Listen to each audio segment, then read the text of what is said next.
Ugok ng itlog. Oh. Natural na mainit yan? Yeah. Talaga?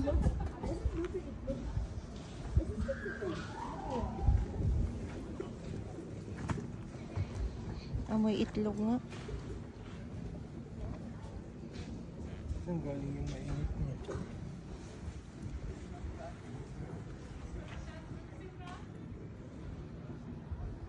Wala, hindi na alagaan to. Naya lang nila. Huh? Naya lang nila, natural. Natural nga daw na mainit.